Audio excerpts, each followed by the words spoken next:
Suddenly, as Avis clung to her father's neck and ear, I saw Lo's smile lose all its light and become a frozen little shadow of itself, her face awful with the preparatory grimace which children hold till the tears gush.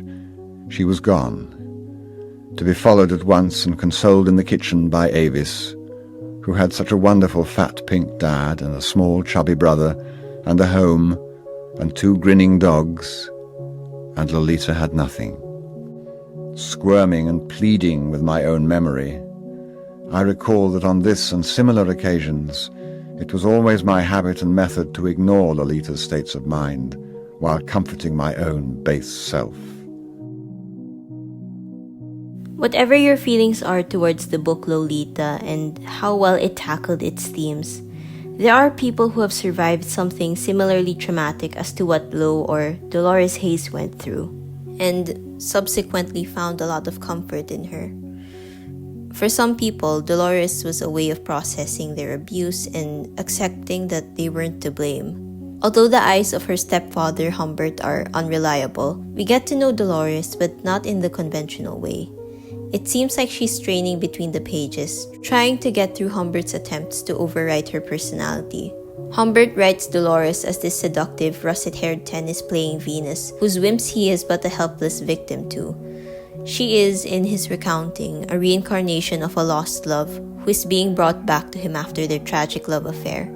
Dolores, in reality, is a tomboyish 12 and then 14-year-old who is being controlled by her abusive stepfather. She feels hopelessly alone, loves acting in theater as a way of escaping her situation, and despises Humbert for what he did and keeps doing to her.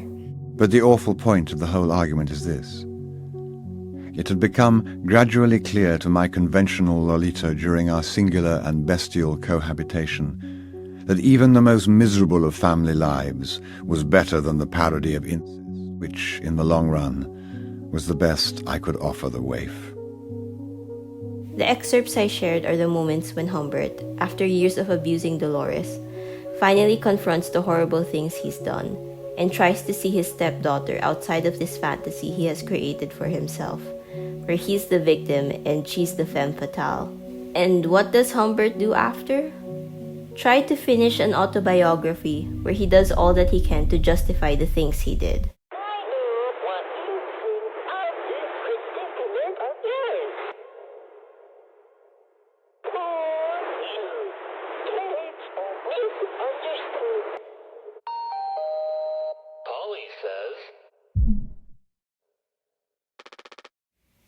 So, mouthwashing. Mouthwashing is a psychological horror about the workers of an interstellar shipping company. In the main parts of the game, you play as Jimmy, the Tulpar's co-pilot. You were supposed to be delivering goods through a spaceship, but one day it was crashed into an asteroid. Under mysterious circumstances, of course. Anya, one of our crewmates, is the primary giver of player objectives. She's first shown to be a nurse who somehow feels nauseous about administering painkillers. While we're given the impression she's incompetent, she is at least diligent in changing the bandages of her previous captain, Curly. Though managing to keep Curly alive for so long without skin goes against the incompetent nurse we've believed her to be. I put a spoiler warning in the description, so I hope we're all on the same page that Curly was framed as the cause for the crash in the intro. Nurse Anya is trapped with the other characters following the crash and must survive while living in a damaged ship until they're rescued. As the main protagonist in New Captain Jimmy, we always saw her as this timid and shy woman. She's very easily belittled by those around her and seems to be praising Jimmy whenever he does the right thing, even though he insults her at every turn. Throughout the game, we slowly realize why she's sick all the time, why she's easily scared, or why she never seems to speak up to defend herself.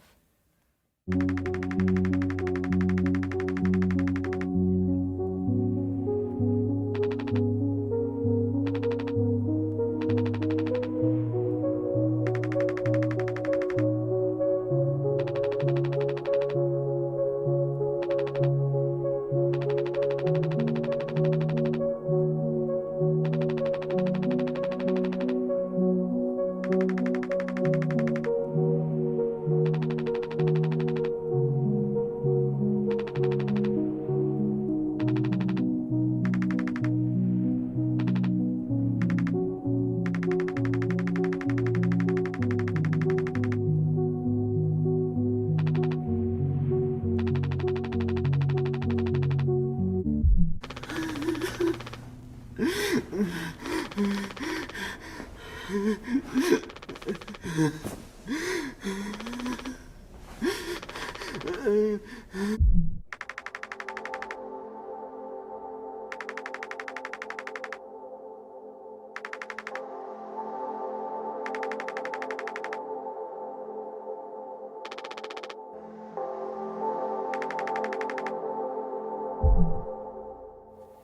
is pregnant as a result of Jimmy forcing himself on her. Her nausea is due to morning sickness, which Jimmy knows about and still puts her down for. In the days before the crash, she asks how long their transport is because eventually her pregnancy will show, and it's why she talked to Curly about their bedrooms not having any locks. Both of the characters we control have harmed her in the past, directly and indirectly, and this clearly explains her unfocused and muted behavior. But it takes time for us, the player, to realize it.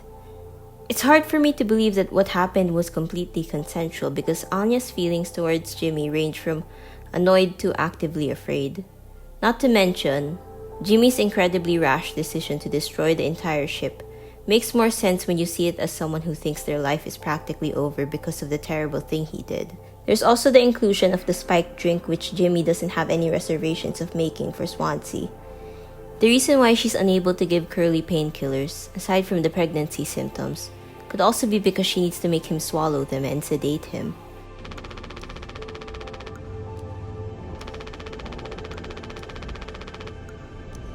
I reckon Anya didn't even know at first.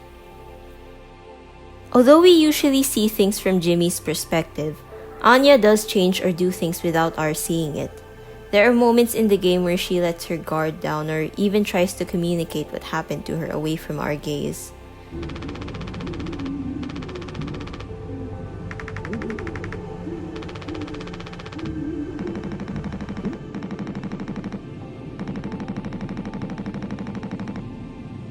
In the days before the crash, through Curly's POV, we see a different, more sociable, and relatively more assertive Anya. Curly remarks that Anya gets competitive with Daisuke during their board games. She even participates in the party and talks to Curly more openly.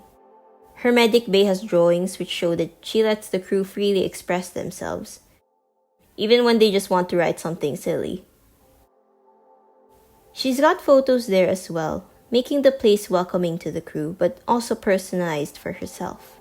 Though she has to do psych evals on everyone, Anya clearly feels uncomfortable around Jimmy and later tries to set boundaries to get away from him. She also disobeys orders, steals a gun, and tries to hide it so Jimmy is never given power over her. Despite all that's happened, she makes it clear that she does want to find the best in people. As her phrase, "Our worst moments don't make us monsters," is repeated throughout this game. This line is important because it's applied to the two POV characters we have in the game, Captain Curly and Jimmy. Later though, we find out that Jimmy is the primary instigator for the crash, while Curly is instead complacent and doesn't stop what he does. Curly's intentions aside, he didn't really do a good job in handling the situation. Right after Anya tells Jimmy she's pregnant, Curly tells Jimmy that they can fix this situation, even though in talking about protecting Jimmy from whatever repercussions he'll get, he ends up cutting Anya out of the conversation. Granted, if you suddenly found out a friend took advantage of someone, it would probably take a long time to process. We all want to believe we'll never be in this situation, but it's very possible to befriend someone you never really knew, or miss the issues they had until it's too late. Whether that's a result of your own bad choices or the other person's manipulation depends though. That being said, I do think that Curly could have done better to help Anya. He ends up prioritizing Jimmy's safety in comparison to hers.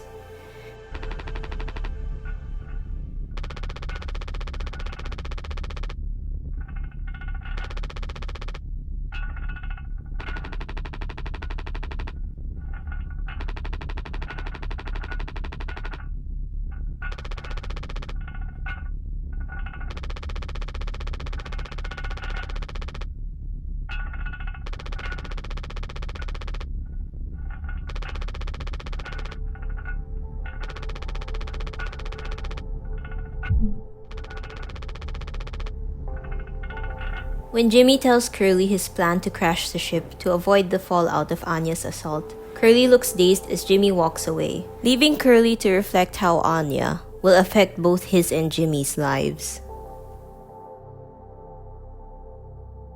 Curly only snaps out of it when it's too late. I don't think it's right to see Curly's disability as a punishment for his complacency and actions. That's a larger discussion of disability rep in horror that I can't get into right now, but I think it's well handled in this game. Instead, I view this as another way in which Jimmy has failed someone and abuses them, just because he's able to. At first, I thought this scene was Curly thrashing as Jimmy administers medicine, but hearing it again, it sounds like Jimmy is hurting him as a means of taking out his anger.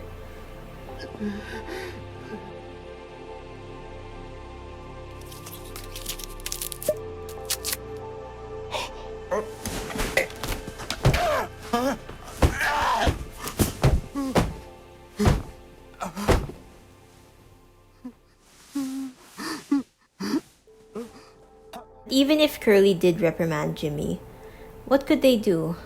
They're traveling for months in space. They're a long ways from the next planet. This isn't me defending Curly, but viewing the company they work for as similarly incompetent to stop this abuse. It's clear in Anya's conversation with him that Pony Express doesn't even consider the safety of its crew. The fact that her bedroom can't be locked is the tip of the iceberg. What could they do until they landed? Anya kept the gun away from him to keep herself safe, but it's not like they can detain him in the med bay in the ship he's co-piloting. They're not exactly equipped to deal with this kind of scenario, but at the same time, I wish something was done. The point is, Anya has always been in an impossible situation. It's a symptom of misogyny as well as the normalization of rape culture. The reason why rape happens and is often ignored is because the person who is harmed is dehumanized. In Anya's case, misogyny is a primary cause of dehumanization, as transphobia, racism, transmisogyny, misogynoir, and other types of bigotry can be. A lot of media or people who watch certain media can come away with this idea that it happens because someone is too beautiful or too scantily clad, but it's always been a means of extending power and removing a person's agency. I hear the words, if this happened to a woman, there'd be outrage a lot, from men discussing crossed boundaries in pop culture and real life. But even with real-life female victims of SA or harassment, there's constant misogyny that stops people from caring or even stops women from speaking up in the first place. Even women like Chapel Roan, who are rich, white, American, and famous, get demonized for speaking out against their sexual harassment from fans. There's the often cited objectification theory by Friedrichsen and Roberts that explains how sexual objectification occurs because female bodies are scrutinized much more than their male counterparts. Women in turn internalize the way they're viewed as a primary reference, resulting in a lot of guilt and shame. In this, women are not only turned into nothing more than objects for the observer, priming them for abuse, but women start seeing themselves as lesser as well.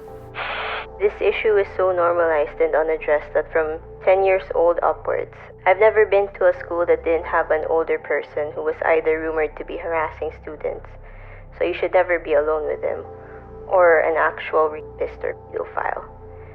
I don't believe in God, but I did hope St. Maria Goretti would protect me.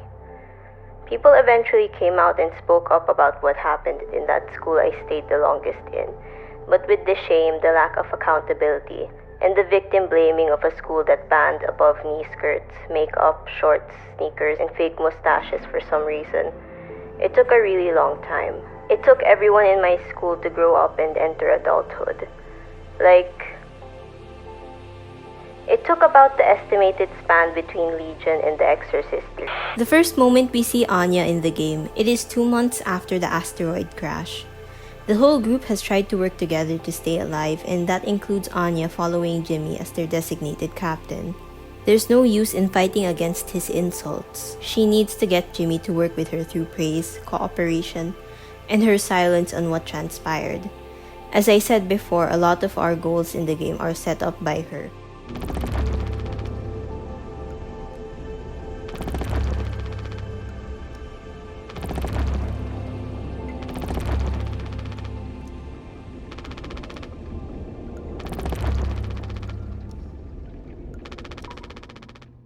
That's as much as she can influence. She's still pregnant in a very dangerous place where food might run out, And Jimmy, the man she wanted to keep a gun away from because she felt like he'd harm her again, is now someone she has to take orders from and give ideas to for her survival. Anya has no power over this situation. She has to accept him into her space. She even has her cot set up in the same area as his and Daisuke's, though we're never shown her sleeping in it. At least she's sleeping close to the motion detecting poly that speaks up whenever someone approaches it.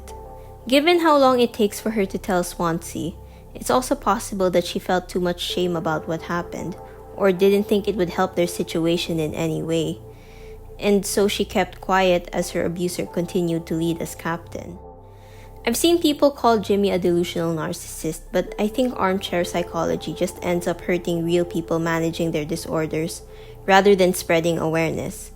Just so we're clear, NPD and delusional disorder should not be treated as a death sentence, and everyone is born with the opportunity to be good. What Jimmy is a selfish coward who would rather censor Anya out of his mind than confront what he did. Her ID is even covered during his descent into madness. The place he works at couldn't punish or prevent his behavior, and he himself does not want to see his actions as worth punishing. And yet she haunts him. Anya is very closely associated with horses. It's either because her cot is right under the Polly statue, or because Jimmy's earliest conversation with her, if you look at the game through chronological order, is, "I'm sexually attracted to horses." Gross. While it's clear that it's mostly the baby, represented by horse monsters, that threatened to drive him to insanity, it's still an extension of the pain he forced Anya to go through. It's as close as she gets to speaking in contradiction to the redeemable hero role he wants to embody. We see Anya through his eyes, so she can't do it directly. In paying attention, you see how she tried to protect herself and how Jimmy intentionally tries to ignore what he's done. Polly at the end reprimands him, his text the same blue as Anya's. This is as much as his conscience will allow.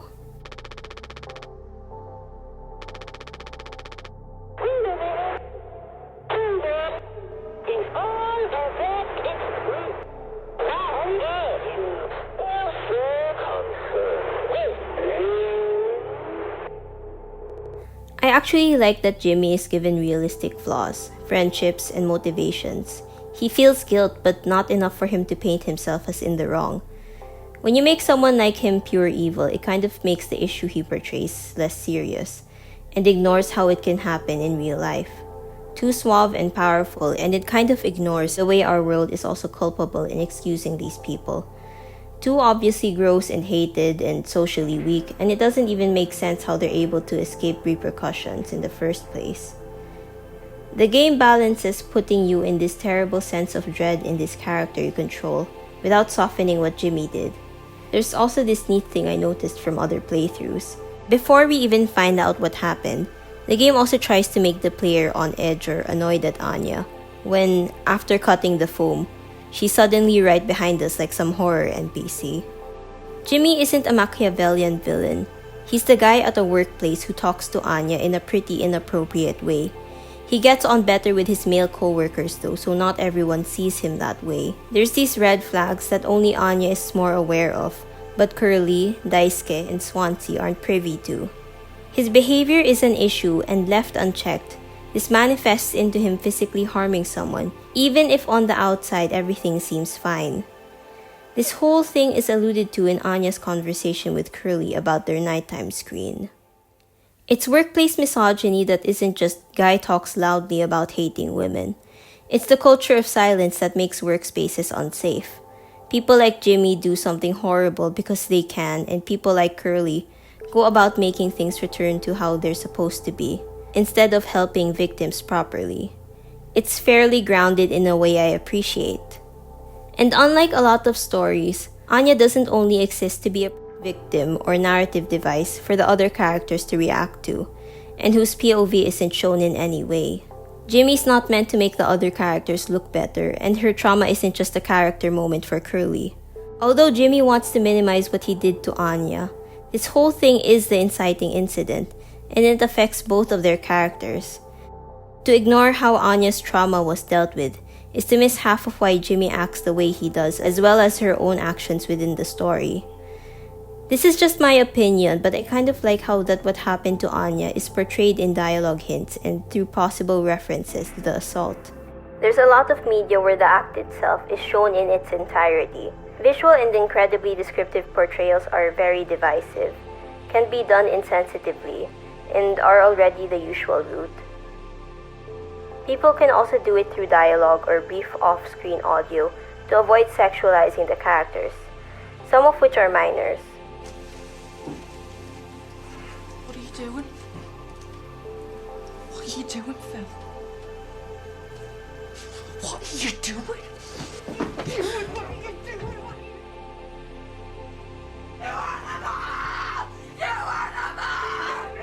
Honestly, with minors, I get relieved if anything sexual to do with them is adapted out of movies, since actual harm can be done to children. There's also the way In Trousers does it. Though I'm still not clear what happens in this sequence, the whole thing is done with only adults playing the role, all through an abstract and theatrical way. It's clearly only meant to represent feelings through naive eyes of a child who doesn't understand sex outside of a vague, uncomfortable sequence. What Mouthwashing does is a nice change of pace. I'm pleasantly surprised that this is something we instead have to figure out and reflect on. The game questions our passiveness in a way. A lot of survivors stay quiet because people tend to shame, dismiss, and actively silence them, then accept whatever lie is given, which is usually then leveraged by their age, a disability, and any biases that will paint survivors as even less sympathetic. So the fact that we have to turn inwards to find the answers, to actually think, to try to understand Anya's feelings separated from what the narrative shows you, it's somewhat profound. Your feelings on how Mouthwashing handled this can be different from mine, of course. I just wanted to share my feelings. Okay, side note, but did anyone catch that the ISM cartoon was anti-communist and propaganda from the 40s? It's called Make Mine Freedom. Sorry if this is out of left field, but I had to say it. There are anti-capitalist themes in this game that reflect real-life working conditions of terrible cargo ships that, according to someone who worked on that job, they also don't have bedroom locks, but I didn't think I was capable of expanding on it since my experiences and knowledge in that department is kind of lacking. Always good to know your limits. I have other videos in mind that I can only do if there's a demand for it. Commission me at Ko-fi and like or subscribe to show support. Should I say this as Yimpy or Yimpy? God, that's awful.